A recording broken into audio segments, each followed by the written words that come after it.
El 14 de abril de 1912 se hundía el barco más famoso de todos los tiempos. El Titanic fue creado para hacer historia y así fue. Primero por ser el transatlántico más grande y más lujoso de su época. Cuando partió de Southampton con destino a Nueva York, seguro que muchos no creían que la mano del hombre pudiese hacer algo tan grande. Pero la verdadera historia, la que se recuerda, comenzaba a escribirse 3 días después de partir. Era domingo y el reloj marcaba las 12 menos 20 de la noche. Lo que ocurrió es más que conocido. El choque con un iceberg causó daños irreparables y en menos de 3 horas reposaba en el fondo del mar. Fallecieron más de 1500 personas. Pero hoy les explicaremos que el responsable fue algo mucho más grande que un pedazo de hielo, la Luna. Comenzaremos por explicar cómo se forma una marea. Las mareas las provoca la Luna, y las provoca precisamente porque la Luna ejerce una fuerza gravitatoria intensa sobre la Tierra, y esa fuerza gravitatoria hace que, dependiendo de la posición que ocupe la Luna con respecto a la Tierra cuando gira alrededor de la Tierra, que el agua suba o baje dependiendo de la ubicación geográfica. Las mareas nunca son constantes, las hay menos y más intensas, incluso vivas, algo que conoce todo buen marinero de Galicia. Que es cuando la Luna está llena o la Luna está en fase de nueva, por decir de una manera, la Luna se alinea con el Sol y a la fuerza gravitatoria de la Luna se suma la fuerza gravitatoria del Sol, generando mareas más altas y que luego también bajan más, son mareas más intensas y se conocen como mareas vivas. Hablemos ahora de los icebergs.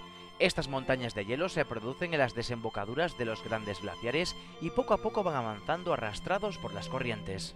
La mayoría de los icebergs que circulan por esta zona se producen en el Fiord de Lech. Las grandes montañas de hielo quedan depositadas en el mar y son arrastradas por la corriente del Labrador.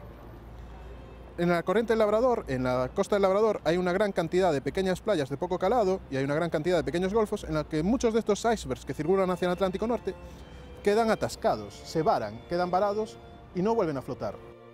Hasta aquí todo normal, pero el 3 de enero de 1912, pocos meses antes de que se hundiera el Titanic, se produjo un fenómeno que solo ocurre cada miles de años. La Luna se encontraba en el punto más cercano a la Tierra en 1500 años. Con lo cual la fuerza de la gravedad de la Luna fue más intensa, la marea fue mucho más alta y fue mucho más significativa. Y no solo eso, sino que resulta que unas pocas horas después, la Tierra se encontraba en el punto más cercano al Sol también de todo el año. Si sumamos la atracción gravitatoria extra de que la Luna estuviera muy cerca de la Tierra y que la Tierra estuviera muy cerca del Sol, se generó una marea muy excepcional, en la que el agua llegó muy alto y luego bajó mucho. Cuando el agua subió mucho, todos esos icebergs que estaban anclados y estaban varados en las playas del Labrador volvieron a flotar y volvieron a salir de nuevo a la corriente del Labrador. Y una gran cantidad de icebergs fueron liberados de nuevo al océano.